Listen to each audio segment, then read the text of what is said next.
Hello everyone and welcome back to our channel craze of study.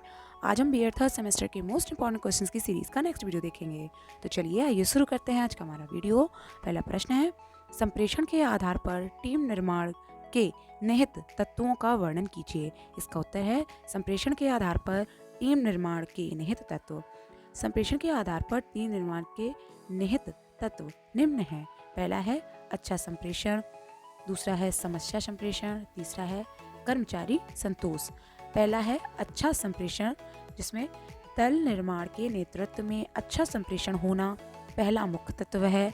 अच्छे संचार के कौशल में मौखिक, गैर मौखिक सूचना लिखना आदि घटक शामिल है। अच्छा संप्रेषण एक प्रभावी संप्रेषण साबित होता है। यह समझना आवश्यक है कि किस स्थिति में कौन सी संप्रेषण विधि शामिल की जाए जिससे टीम लक्ष्यों को प्राप्त किया जा सके। दूसरा है समस्या समाधान।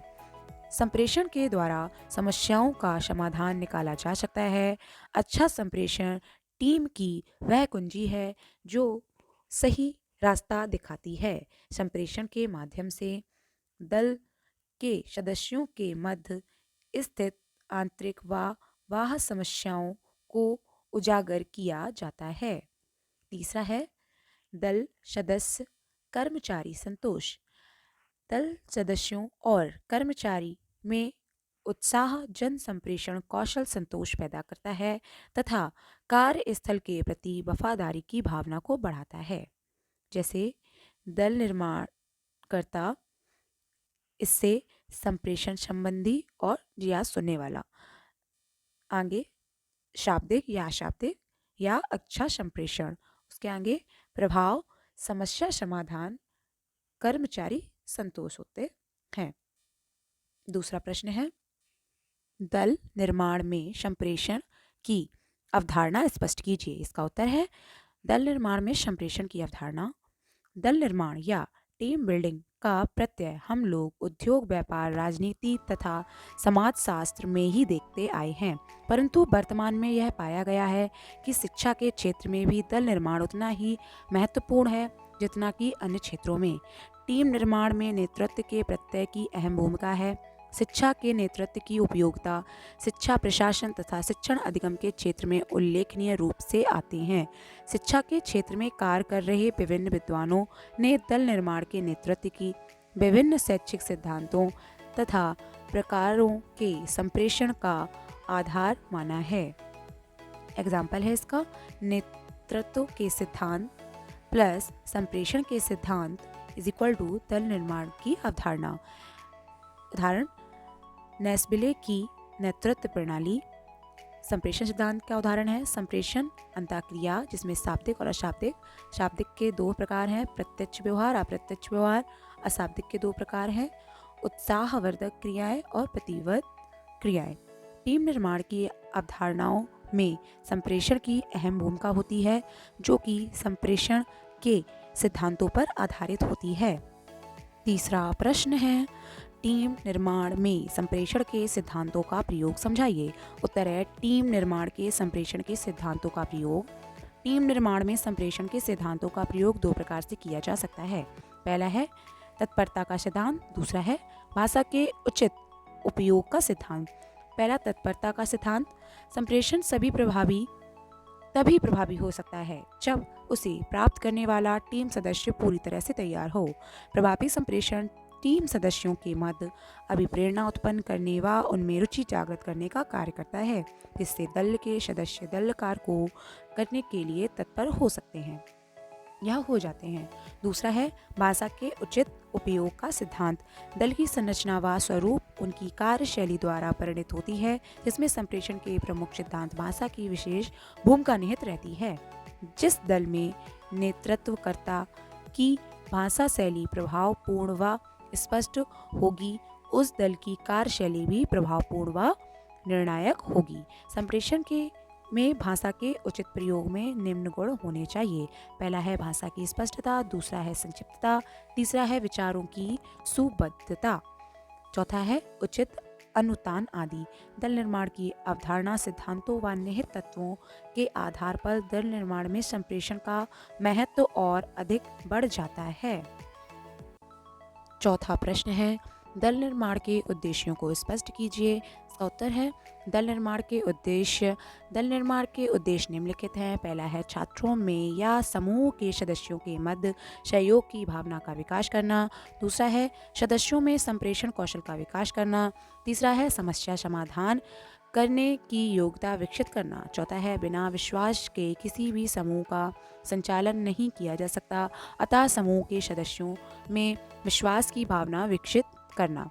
पांचवा है नैतिक स्तर का निर्माण करना। छठवां है समूह सदस्यों में चिंतन स्तर का निर्माण करना। सातवां है सदस्यों के विभिन्न भिन्न दृष्टिकोणों का विकास करना। आठवां है सदस्यों में प्रतिनिधित्व क्षमता का विकास करना। नौवां है एक दूसरे को जानने के पर्याप्त अवसर उपलब्ध कराना। 10वां है विद्यालय की उत्पादकता एवं सृजनशीलता में वृद्धि करना। 5वां प्रश्न है संप्रेषण में सुधार करने के लिए दल निर्माण की भूमिका का वर्णन कीजिए। इसका उत्तर है संप्रेषण में सुधार करने के लिए दल निर्माण विद्यालय में स्वाभाविक एवं समरस संप्रेषण स्थापित करने का कार्य शिक्षा प्रबंध व प्रशासन का है। विद्यालय में सामान्यतः 2 प्रकार के संप्रेषण होते हैं। पहला है लंबवत संप्रेषण।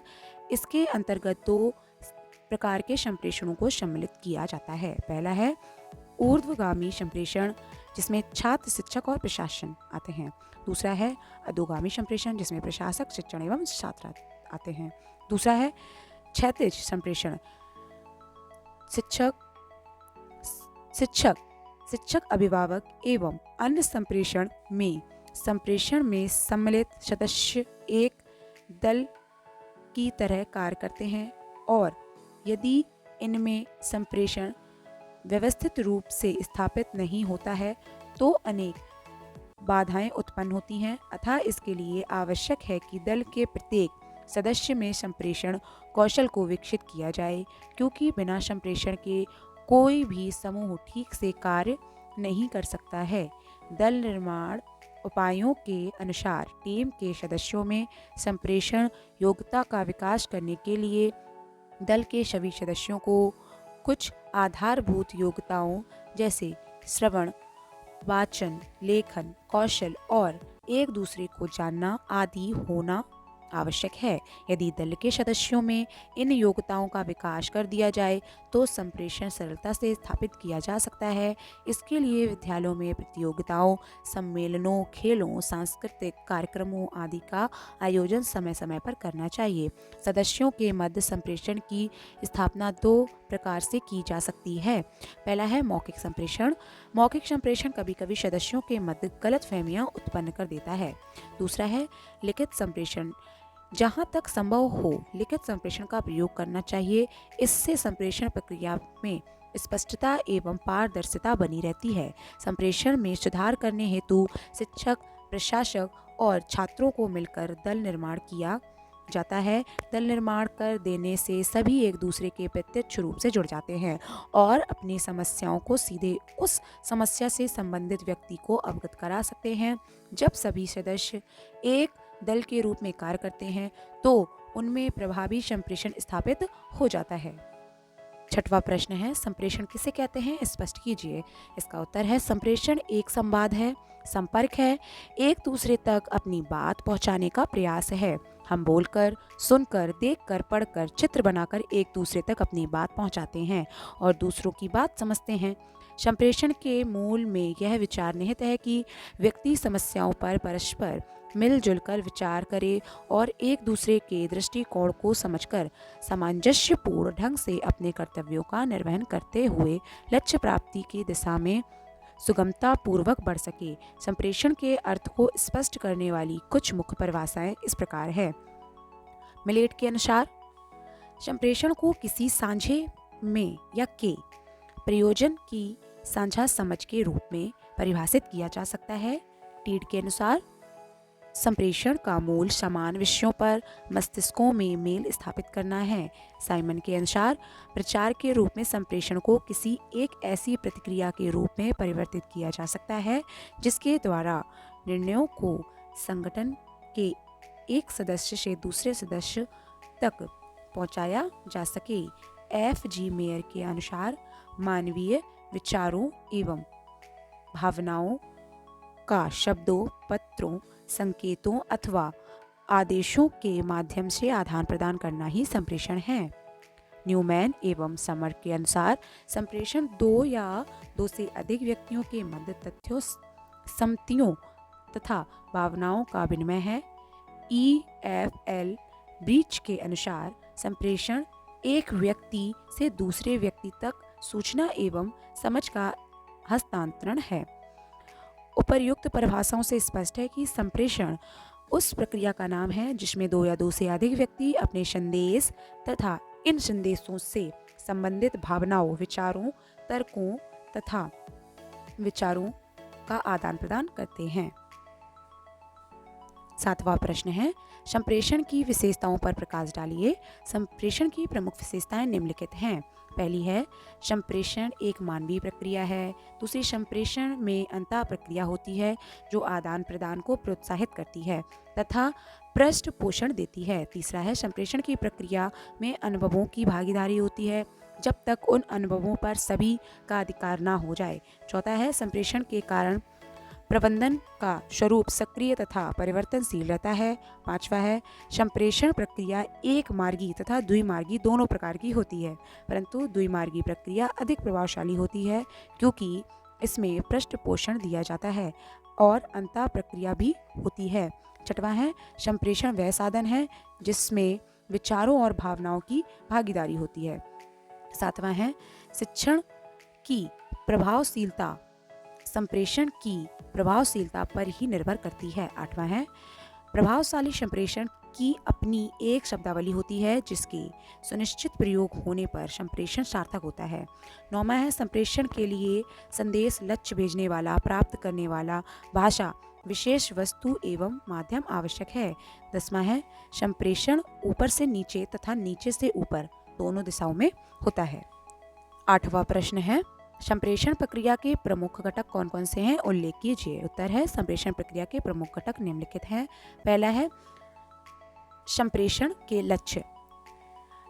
प्रायः लक्ष्य के अनुरूप ही संदेश तय किया जाता है। यदि संदेश त्वरित होता है तब त्वरित माध्यम यथा तार, फोन, फैक्स और तदनुसार ही भाषा संक्षिप्त परंतु अर्थ को स्पष्ट करने वाली होगी। दूसरा है, संप्रेषक। संदेश भेजने वाला संप्रेषक कहलाता है जो मूलतः संदेश का कारण होता है। संप्रेषण जितना महत्वपूर्ण होगा संदेश का महत्व उतना ही अधिक होगा। संदेश प्रत्येक की स्थिति व विश्वसनीयता संदेश के महत्व को कम या अधिक कर सकती है। तीसरा है, संदेश माध्यम। संदेश संप्रेषण के लिए संदेश भेजने वाला अनेक माध्यम अपनाता है। एक प्रबंधक कभी व्यक्तिशः लिखित, कभी मौखिक, कभी नोटिस बोर्ड पर, आम सूचना पत्रवाहक द्वारा, पत्रवाहक पुस्तिका द्वारा तथा त्वरित संदेश तार द्वारा भेजता है। चौथा है, संदेश श्रृंखलाएं। संदेश संप्रेषण में अनेक प्रकार की श्रृंखलाएं अपनाई जाती हैं। जब संदेश उच्च अधिकारी द्वारा संगठन के निम्न स्तर पर आसीन व्यक्ति को भेजा जाता है तब ऊपर से नीचे की श्रृंखला, जब संगठन के कार्यरत समान स्तर के व्यक्ति को संदेश दिया जाता है तब क्षैतिज श्रृंखला, और जब निचले स्तर के लिए संदेश भेजा जाता है तब यह नीचे से ऊपर संदेश श्रृंखला होती है। 9वां प्रश्न है, संप्रेषण की आवश्यकता तथा महत्व पर प्रकाश डालिए।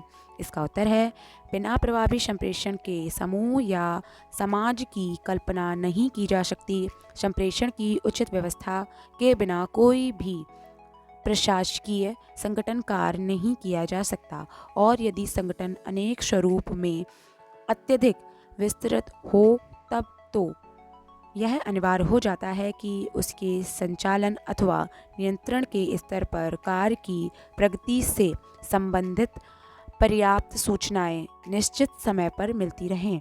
संप्रेषण व्यवस्था को प्रशासन का प्रथम सिद्धांत माना जाता है। संगठन में आंतरिक सहयोग और समन्वय के समायोजन की प्राप्ति के लिए संप्रेषण व्यवस्था का होना नितांत आवश्यक है। किसी व्यक्ति द्वारा कोई बात कह देने की पर्याप्त नहीं होता, बल्कि आवश्यकता इस बात की भी होती है कि सूचना पाने वाला सूचना को उसी प्रकार प्राप्त करे एवं उसका वही अर्थ लगाए जो सूचना देने वाले का है। संप्रेषण के माध्यम से ही प्रशासन के विभिन्न स्तरों और प्रशासन तथा जनता के बीच सही रूप में संपर्क किया जा सकता है। यह एक जानी मानी बात है कि यदि सरकारी कर्मचारी सरकार की नीतियों, कार्यक्रमों और उद्देश्य से भली भांति परिचित होंगे तो वे न केवल अपने कार्य की सतर्कता अधिक समझ सकेंगे बल्कि कार्य का संपादन भी अधिक निष्ठा के साथ करेंगे।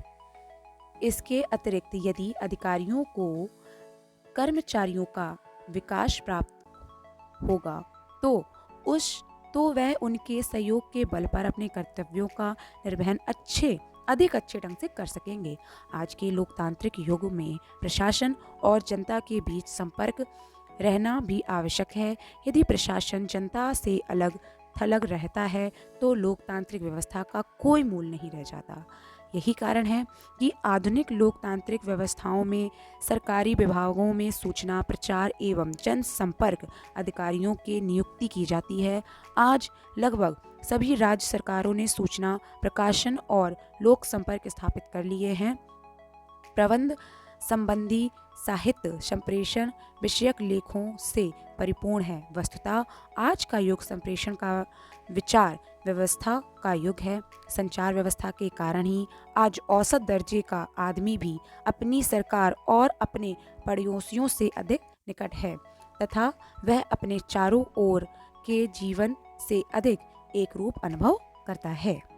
Thank you for watching this video. BEd third semester के मोस्ट इंपॉर्टेंट क्वेश्चंस की सीरीज को देखने के लिए हमारे चैनल को सब्सक्राइब करें और बेल आइकन दबाना बिल्कुल ना भूलें। Thank you.